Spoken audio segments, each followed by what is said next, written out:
Hello students. हम लोग previous lecture में वोल्ट मीटर का ब्रीफ इंट्रोडक्शन पढ़ चुके थे कि वोल्ट मीटर क्या है, क्या मतलब उसका एक बेसिक आइडिया डेवलप किए थे बेसिकली, और कुछ नहीं, बस हम लोग एक बेसिक आइडिया डेवलप किए थे वोल्ट मीटर का। इस वाले लेक्चर में हम लोग वोल्ट मीटर का एग्जैक्ट आइडिया डेवलप करेंगे कि वोल्ट मीटर का कंस्ट्रक्शन कैसे किया जाता है, क्या क्या चीज़ें यूज़ किया जाती हैं, क्या क्या थिंग्स हैं, क्या क्या फैक्टर हैं जो वोल्ट मीटर को रेंज को डिफाइन करते हैं। फिर रेंज इक्वेशन को हम लोग डेवलप करेंगे कि रेंज इक्वेशन कैसे डिड्यूस किया जाता है, मीन्स डेराइव किया जाता है। फिर वोल्ट मीटर का इक्वेशन क्या होगा, इन सभी चीज़ों का डिटेल स्टडी हम लोग इस लेक्चर में करने वाले हैं।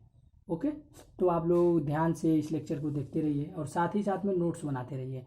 अब मेरे क्वालिटी में कुछ सुधार आ गया है, लेक्चर के क्वालिटी में मैं अब कंप्रेस नहीं कर रहा हूँ, 2 ही लेक्चर 3 ही लेक्चर ऐड कर रहा हूँ, बट उसको क्वालिटी बेस्ड कर रहा हूँ ताकि आपको कोई दिक्कत ना हो आगे चल के। ओके फ्रेंड्स, तो आइए देखिए, उधर ब्रिज वाला लेक्चर हम मतलब गेट एकेडमी से आप लोगों को रिकमेंड कर दिए थे कि जितने भी ब्रिज से संबंधित लेक्चर हैं, इधर वोल्ट मीटर और अमीटर का लेक्चर मैं प्रोवाइड खुद कर रहा हूँ और 2 4 10 लेक्चर अनिल सर प्रोवाइड कर रहे हैं आप लोगों के लिए, जो बेसिकली वो प्रीवियस ईयर में मतलब बता भी चुके हैं।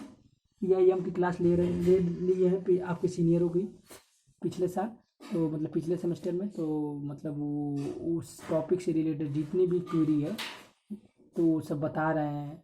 और अन्य भी कोई क्यूरी हो तो आप लोग कमेंट के साथ में बताया कीजिए कि सर मुझे ये चीज़ें नहीं समझ में आ रही है, ठीक है, तो उसको हम फिर से आपको बताने का प्रयास करेंगे। ओके फ्रेंड्स, तो आइए अब हम लोग वोल्ट मीटर लेक्चर 2 के बारे में स्टार्ट करते हैं। ठीक है, सबसे पहली चीज़ है कि वोल्ट मीटर बनाते वक्त आपके पास क्या होनी चाहिए, ये एक PMMC मीटर होनी चाहिए।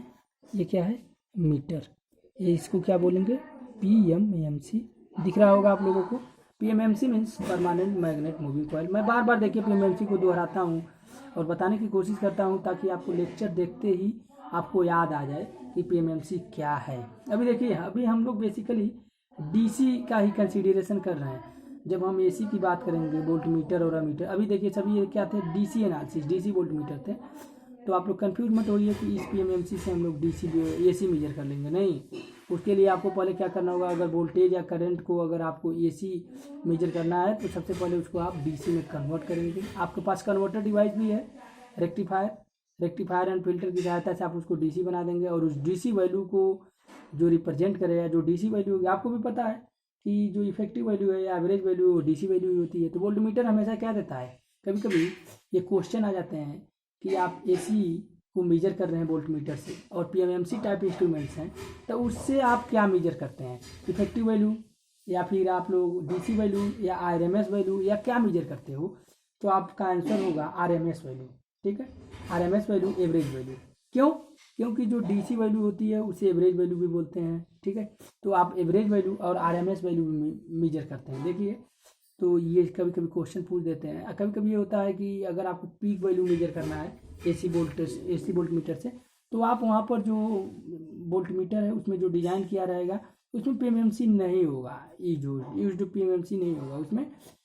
Electrodynamic MI type instrument, moving iron type instruments use होंगे, या फिर इलेक्ट्रोस्टैटिक्स पे कुछ चीज़ें हैं वो, या फिर फिलामेंट हीटिंग की प्रॉपर्टी यूज होगी, या फिर अन्य कोई प्रॉपर्टी यूज होगी, ये प्रॉपर्टी यूज नहीं होगी। तो देखिए बेसिकली यही हमारे सिलेबस में है, तो हम लोग इसी का पहले डिटेल स्टडी करते हैं। ओके फ्रेंड्स, आइए, तो हमारे पास एक PMMC मीटर है और इससे सीरीज में कनेक्टेड इसका रेजिस्टेंस RM है। ओके फ्रेंड्स, तो अब हमारे पास एक और सीरीज में इसके अक्रॉस एक रेजिस्टेंस RS है। ठीक है, RS क्या है, series resistance connected with PMMC meter. ठीक है, अगर आपको ये मीटर वोल्ट मीटर बनाना है, ठीक है, तो देखिए मैं आपको बोला था हमेशा कि वोल्टेज को हमेशा मेजरिंग जो किया जाता है वो पैरेलल किया जाता है। ओके फ्रेंड्स, तो सपोज कीजिए कि ये आपका एक वोल्ट मीटर बन गया, अमीटर में बोलने वाला था, ये आपका वोल्ट मीटर बन गया। ठीक है, ये PMMC मीटर है, ये आपका RM रेजिस्टेंस है और ये RS सीरीज इसके अक्रॉस रेजिस्टेंस है। तो अब आइए, अगर हम वोल्टेज रेंज की बात करें तो क्या क्या वैल्यू होंगी। ठीक है, तो total measured value, total apply voltage की वैल्यू क्या होगी। ठीक है, जैसे सपोज कीजिए कि हमारे पास ये अप्लाइड वोल्टेज है, भी अप्लाइड, ठीक है, इसको हमने मेजर किया है। ओके फ्रेंड्स, तो ये भी अप्लाइड की total value in term of R S और आर एम के टर्म में क्या होगा, ठीक है। तो ये सपोज कीजिए कि हमारे इस मीटर में करंट आई एम फ्लो हो रही है, तो आई एम जब करंट फ्लो होगी तो वही करंट आपका सीरीज रेजिस्टेंस से भी फ्लो होगी, कोई अलग वैल्यू नहीं हो सकती। क्यों?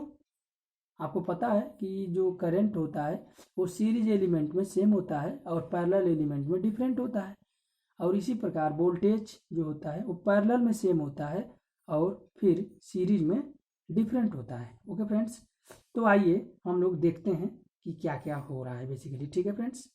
तो सबसे पहले आप भी अप्लाइड को यहाँ से इस सेक्शन को आप डिवाइड भी कर सकते हो, ठीक है।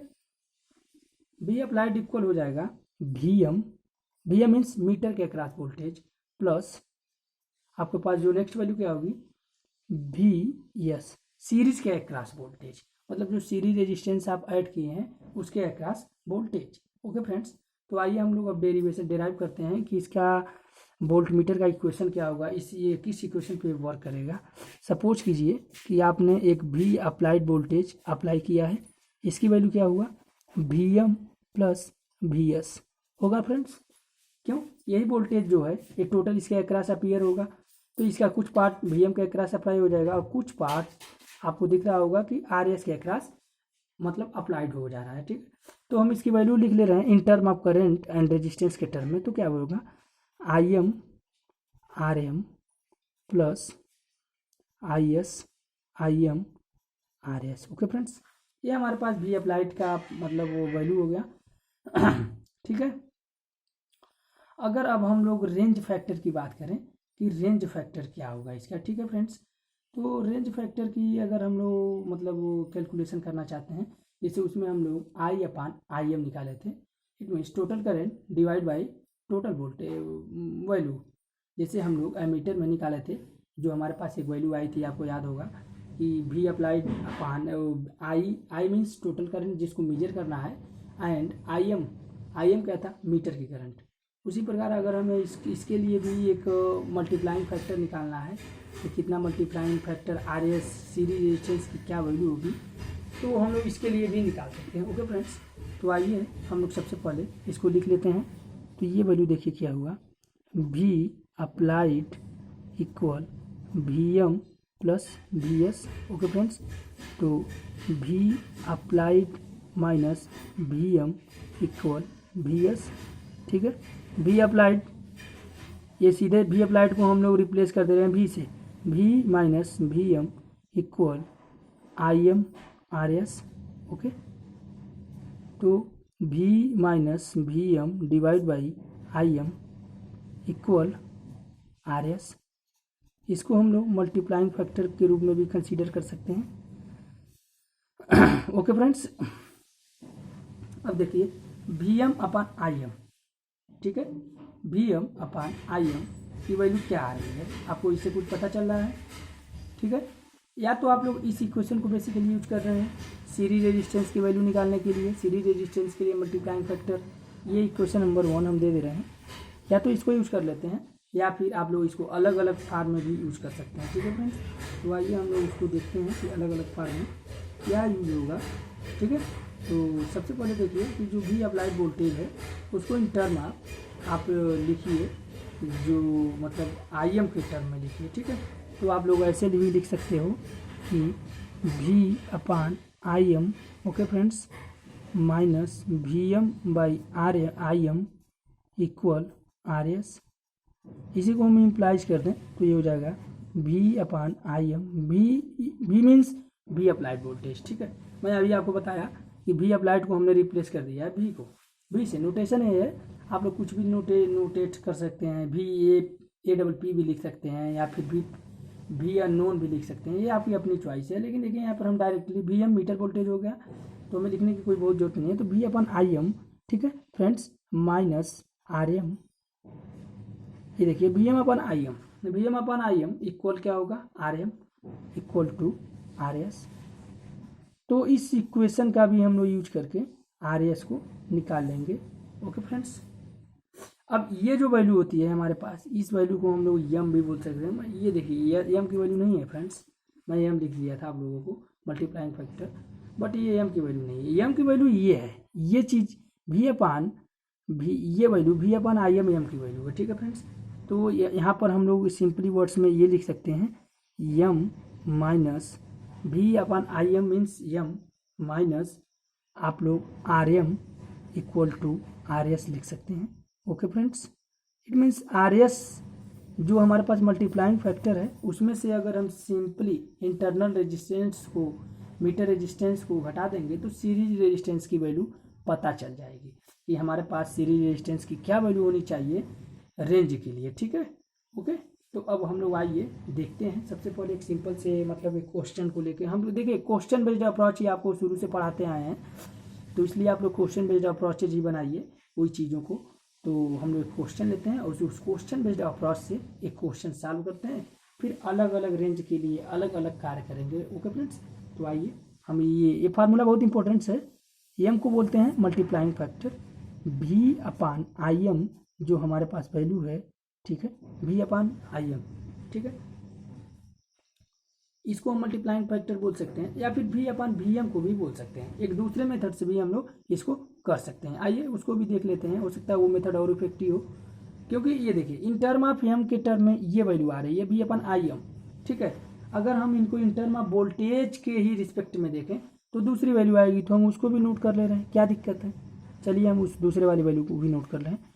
ऊपर वाली इक्वेशन को हम लोग फिर उठाते हैं, तो देखिए V applied equal V M plus V S.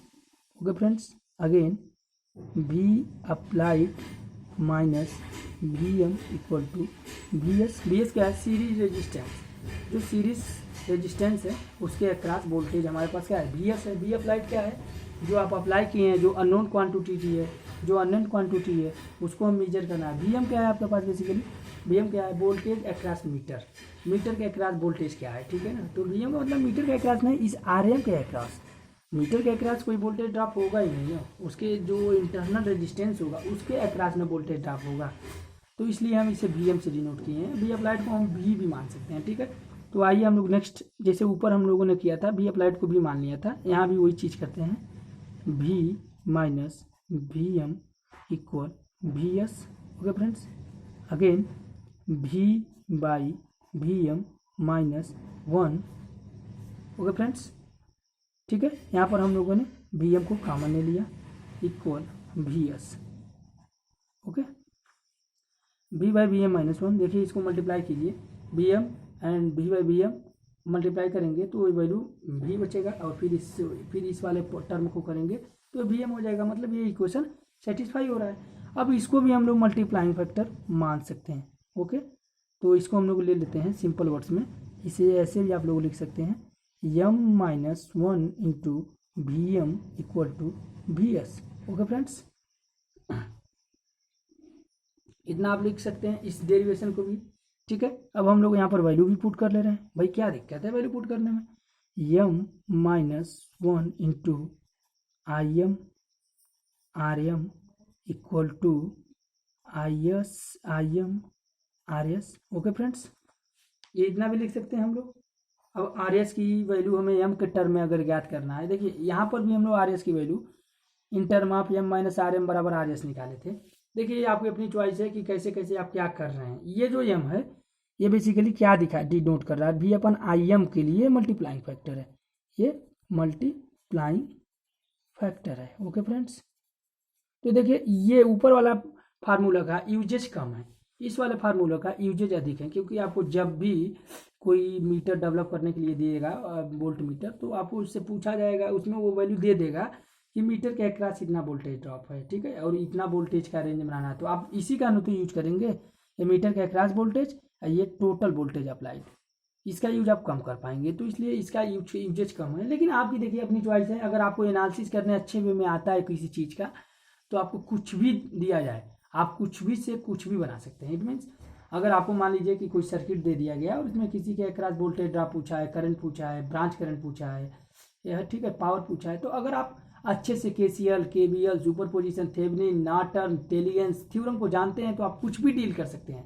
Network में तो यही चॉइस है कि आप किसी भी न्यूमेरिकल या किसी भी क्वेश्चन को कई मेथड से डील कर सकते हैं, ये आपकी अपनी चॉइस है। तो देखिए हम लोग यहाँ भी इससे भी डील कर लिए, हम लोग इससे भी, इस मेथड से भी इसको देखेंगे कि इसमें रेंज का क्या इफेक्ट पड़ रहा है, इस मेथड से भी हम वेरीफाई करेंगे। अब दोनों मेथड से जब हम वेरीफाई करेंगे तो आपको खुद पता चल जाएगा कि ये तो बहुत आसान है, इसमें कुछ है नहीं, बस इसमें बेसिक आपका जो बेसिक प्रिंसिपल है आपको पता होना चाहिए कि वोल्टेज कब सीरीज में मतलब क्या वैल्यू होती है, पैरेलल में क्या वैल्यू होती है, करंट की सीरीज में क्या वैल्यू है, पैरेलल में क्या वैल्यू है। बेसिक रूल्स आना चाहिए आपको, बेसिक रूल आप सर्किट आना चाहिए, सर्किट का जो बेसिक रूल है उन सभी चीज़ों को अगर आप जान रहे हैं तो इसको डील करने में, इस प्रकार के क्वेश्चन को आपको सॉल्व करने में टाइम नहीं लगने वाले हैं। बेसिकली आप आसानी से सॉल्व कर सकते हो, उसके क्रिसिस पे पहुंच सकते हो, उसके एडवांटेज को देख सकते हो। और देखिए एक चीज़ों को हम दूसरे से कंपेयर करके बहुत अच्छे से जान सकते हैं कि ये देखिए ये ऐसा होता है तो ये भी ऐसा होगा। तो ले लीजिए अब हम इसको फिर से सॉल्व करते हैं। तो वैल्यू क्या होगी, I M multi cancelled with I M, okay friends, R M है, आर एस है। अब हम लोग आर एस की वैल्यू सीधे क्या लिख सकते हैं, R M multiply with M minus one लिख सकते हैं। ऐसे भी हम आर एस की वैल्यू निकाल लेंगे, ये आपकी अपनी चॉइस है, ठीक है। ये भी एक फार्मूला हो गया, ठीक है। आर एस की वैल्यू क्या हो जाएगी, R M M minus one, okay friends.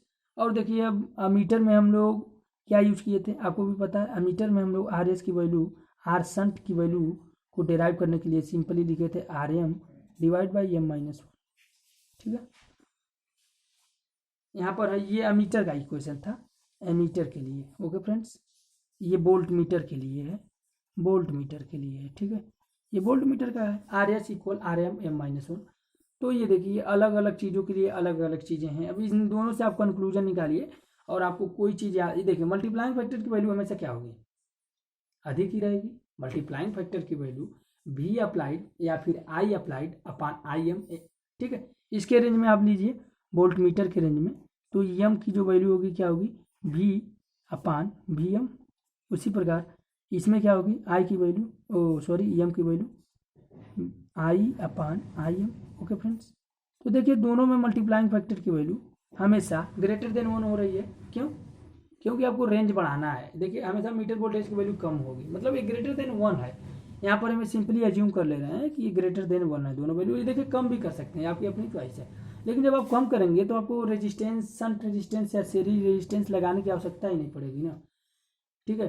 तो ये बेसिकली अधिक करने के लिए, क्योंकि जो हमारे पास पीएमएमसी मीटर्स हैं प्रैक्टिकली में, तो वो क्या ऑपरेट, वो किस पे ऑपरेट होते हैं, आपको भी पता है कि वो ऑपरेट किस पे होते हैं, मतलब कम रेंज के करंट पे ऑपरेट होते हैं, आपको पता ही है। जैसे फ्यूज हो गया, ठीक है, वो कम सॉरी फ्यूज में तो अधिक अधिक वैल्यू के करंट पे होता है। बट जो ये हमारे पास है, मतलब आप गैलोनोमीटर ले सकते हैं, तो वो माइक्रो एम्पियर रेंज को करंट को फ्लो कराता है। तो वैसे हमारे पास पीएमएमसी मीटर है, तो मिली एम्पियर, माइक्रो एम्पियर, मान लीजिए आपको एम्पियर तक की, मतलब वो वोल्टेज एम्पियर तक के करंट को रीड करना है, या फिर आपको 100 आप वोल्टेज या 500 आप वोल्टेज को मेजर करना है, तो आप ये मीटर से नहीं कर सकते ना, उसके अक्रॉस रेजिस्टेंस जोड़ के आप डेवलप कर सकते हो, अपना एक फार्मूला बना सकते हो। उस फार्मूला बेस्ड पे आप इस मीटर या वोल्ट मीटर को डेवलप कर सकते हो और उससे आप अपना आंसर पुट कर सकते हो। तो ये देखिए बेसिकली ये हम लोगों ने क्या लिखा, वोल्ट मीटर के लिए और ये मीटर के लिए, ओके फ्रेंड्स, ये देखते रहिए आप लोग। अब देखिए इससे क्या बेसिक कंक्लूजन निकलता है, उस कंक्लूजन को आप लोग हमेशा देखिए। इंपॉर्टेंट रिजल्ट जो आएंगे उस रिजल्ट को आपको याद रखना है, ठीक है। और इंपॉर्टेंट रिजल्ट कहाँ से आएंगे, जब आप किसी चीज़ को डिटेल स्टडी करेंगे, इट मीन्स उसके अंदर जा जाके एक एक चीज़ को एनालिसिस करेंगे। देखिए इंजीनियर का मतलब क्या है, कोई भी सिस्टम डिजाइनर है, जब कोई भी वो प्रोडक्ट को लॉन्च करता है या बनाता है, ठीक है, तो वो एक एक चीज़ को डिजाइन में वो इस्तेमाल करता है और हर फैक्टर को देखता है, ऐसा नहीं है।